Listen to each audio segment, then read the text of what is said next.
E aí a gente entra em outra coisa muito legal, que eu não sei se em algum momento vocês viram esse easter egg, esse pequeno spoiler, de que existem mais de um tipo de patente. Esse que a gente falou é a patente de invenção. E existe também a patente do modelo de utilidade. A primeira que eu vou definir para vocês era basicamente a patente de invenção, que se baseia na inovação disruptiva e tudo mais.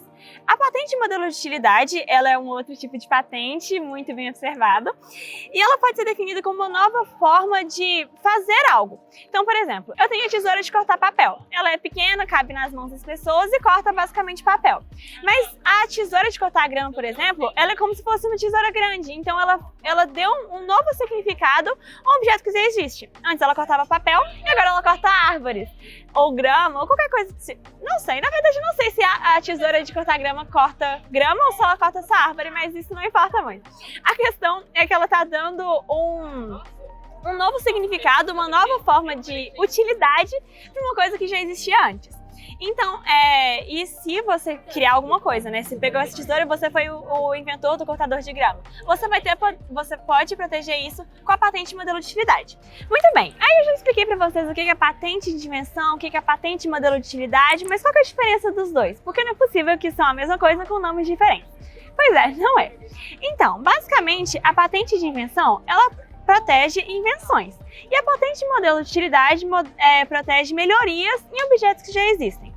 Outra coisa também que eu tinha falado para vocês lá atrás, não sei se você lembra, mas eu falei que o tempo de proteção varia com o tempo de patente e entra justamente aqui. A patente de invenção, ela protege 20 anos e a patente de modelo de utilidade protege 15 anos. Então, além deles terem esses objetivos diferentes, o tempo de proteção também é diferente. Mas o tempo que a modelo de utilidade é 15 e a invenção é 20, e o objetivo delas também é diferente. Um exemplo clássico que é muito palpável da gente entender a diferença desses dois é o ferro de passar.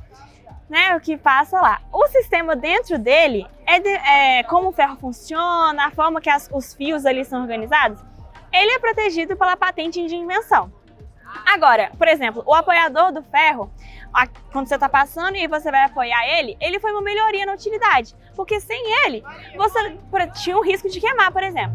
Mas com esse ferro você não se queima mais e pode deixar sua mão descansando um pouco.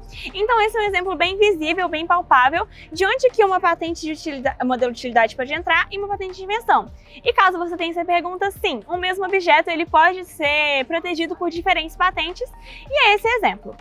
E aí a gente entra em outro tópico tão importante quanto todos os outros, que são os requisitos de patenteabilidade tanto do modelo de invenção, quanto da patente de invenção, quanto do modelo de utilidade. Eles não são a mesma coisa, então não vamos confundir como eu fiz. A patente de invenção, ela precisa de ser requisitos, porque tanto a patente de invenção quanto a modelo de utilidade. Porque eu não posso chegar na Secretaria de Patentes e falar, olha aqui, meu querido, eu fiz uma coisa nova, patenteie aí pra mim. Não, eles precisam seguir diretrizes, eles precisam seguir requisitos para que isso seja reconhecido pelo mundo, pelo Estado, e que realmente você tem esse direito a esses 15 ou 20 anos de proteção. Então vamos começar os dois separados. Vamos começar com a patente de invenção, quais que são os requisitos. Basicamente são 3. Ela precisa ser uma novidade absoluta, ou seja, como eu falei para vocês, a gente já sabe direitinho o que é uma inovação disruptiva. Então, essa coisa que eu tô querendo patentear, ela não pode ter existido antes. Então, eu não posso ter divulgado ela em qualquer lugar. Então, ela tem que ser totalmente nova, é a primeira vez que ela está sendo divulgada, tem que ser nesse escritório quando você fizer o pedido de patente. Então, ela tem que ser uma novidade absoluta. O segundo requisito é que ela tem que ser uma atividade inventiva, ou seja, ela não pode vir de uma solução óbvia. Por exemplo, tem uma porta, e aí tem um buraco ali da porta que eu quero entrar.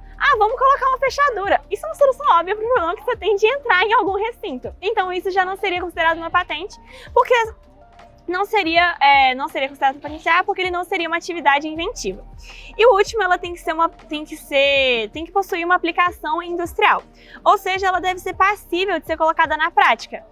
Se eu criar um motor de moto contínuo, por exemplo, eu não sei se todo mundo aqui sabe de termodinâmica, mas o moto contínuo não existe na vida do planeta Terra e nenhum outros planetas, porque ele não é passível de aplicação. Você não consegue criar uma máquina que gaste o mesmo tanto de energia quanto ela consome. Infelizmente isso é impossível, mas é mais triste ainda para o capitalismo e não para a gente. Então, ela não seria uma passível de aplicação industrial e, portanto, não poderia ser patenteável. Então, a gente recapitulando, ela precisa ser uma novidade absoluta, uma atividade inventiva, nossa senhora, precisa ser uma novidade absoluta, atividade inventiva e ter aplicação industrial. Esses são os requisitos para patente de invenção. Agora, na patente de modelo de utilidade, ela é mais tranquilinha, ela precisa só de 2 requisitos. Que ela precisa ser também uma novidade absoluta, porque ela entra no sentido de uma patente que precisa ser uma inovação. Se uma inovação, ela precisa ser uma novidade absoluta, então você não pode postar foto da melhoria que você fez em qualquer lugar antes de submeter ao requisito de patentabilidade, porque senão você já perdeu, outra pessoa pode muito bem pegar sua foto e falar que ela que criou, então não faça isso, meu amigo. Outra coisa é que ela tem que ser um ato inventivo. Essa parte geralmente gera dúvida, porque a patente de invenção ela precisa ser uma atividade inventiva, a palavra é maior, e aqui é um ato inventivo, a palavra é menorzinha. Ou seja, ela não pode ser uma solução comum. Lembra que eu falei pra vocês a respeito do ferro de passar? Por exemplo, a fato dele colocar aquele negocinho pra apoiar e você não se queimar.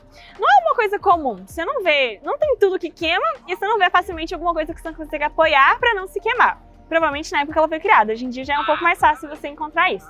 Mas é porque ele foi patenteado e foi público, mas enfim. Ele não pode vir de uma solução comum ou vulgar, que é onde vocês geralmente encontram nas diretrizes de direito, que eles vão colocar essas palavras. Mas ela precisa, essa avaliação não é qualquer um. Que, sei lá, eu, Giovana, chego lá e olho, ah não, isso aí foi vulgar, eu teria pensado nisso. Não, infelizmente eu não tenho essa bola toda, eu não posso fazer isso. Então essa avaliação é feita por técnicos no assunto. Então se você está no âmbito químico, por exemplo, vai ser um técnico em químico que vai avaliar se aquele modelo de utilidade seu realmente foi uma coisa nova e não surgiu do nada, uma coisa que qualquer um poderia ter pensado no assunto. E eu falei que eram 2, eu menti, são 3. A última é a aplicação industrial, que assim como a patente de invenção, ela precisa ser aplicável. Então não adianta eu eu criar alguma coisa que melhore aquele aparelho, mas que ele não consegue ser criado na vida real. Ninguém consegue reproduzir isso, então ele não tem uma aplicação industrial. Então, recapitulando, na patente de modelo de utilidade, ela precisa ser uma novidade absoluta, precisa ter uma aplicação industrial, e o conceito novo é que ela precisa ser um ato inventivo.